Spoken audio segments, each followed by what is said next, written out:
নমস্কাৰ, মই হৰিতাই পুনৰ এটা নতুন ভিডিঅ'লৈ সকলোকে স্বাগতম জনাইছোঁ। আজি ঠাণ্ডা কঁঠালৰ গুটিৰে আঞ্জা বনাওঁ বুলি ভাবিছোঁ। সেইদিনাতো দেখুৱাইছিলোঁ ঠাণ্ডা কঁঠাল, আজি আকৌ পকিল দেই। এয়া প্ৰথমতে বাকলিখিনি গুচাই ল'লোঁ, খাবলৈ বৰ সহজ নহয়। এইফালে চেক লাগে, এইফালে আঠা, কিমান আৰু তাৰ গুণ ল'ব আৰু। এয়া বাকলিখিনি গুচাই ল'লোঁ। চাই থাককচোন কিমান ভেজাল আছে কঁঠাল গুটি খাবলৈ। খাবলৈ বৰ সোৱাদ পিছে। কৰিলে গম পায় কেনেকুৱা তাৰ জুতি। এয়া পানীত তিয়াই থ'ব লাগিব অলপ সময়। বগা বাকলিটো গুচাই এয়া পানীত তিয়াই থ'লোঁ। এতিয়া আৰু কাম আৰম্ভ হৈ গ'ল। এয়া চাওক ধুনীয়াকৈ বগা কৰিব লাগিব। এনেও খাব পাৰি দিয়কচোন, মই বগা কৰিলেহে খাব পাৰোঁ, নহ'লে ভাল নাপাওঁ খাবলৈ। বেছি ভাল নাপাওঁ আৰু বস্তুটো, কিন্তু এয়া বগা কৰিলে আৰু খাই ভাল লাগে। আৰু আজি এয়া বগা কৰি মাছেৰে সৈতে বনাম ইয়াকে।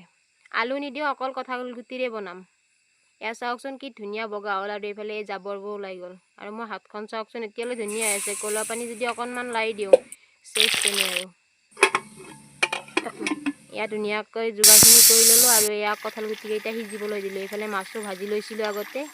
এয়া আঞ্জাখনত ধুনীয়াকৈ দি দিলোঁ। এয়া হৈ গ'ল মোৰ আঞ্জা। অতি সহজতে বনাব পাৰি, কিন্তু কঁঠাল গুটিখিনি চাফা কৰি লওঁতে অকণমান ভেজাল আছে। আজিৰ ভিডিঅ'টো ইমানেই আছিল। পুনৰ এটা নতুন ভিডিঅ'ত সকলোকে লগ পাম। আজিলৈ এৰিছোঁ দেই, বাই বাই।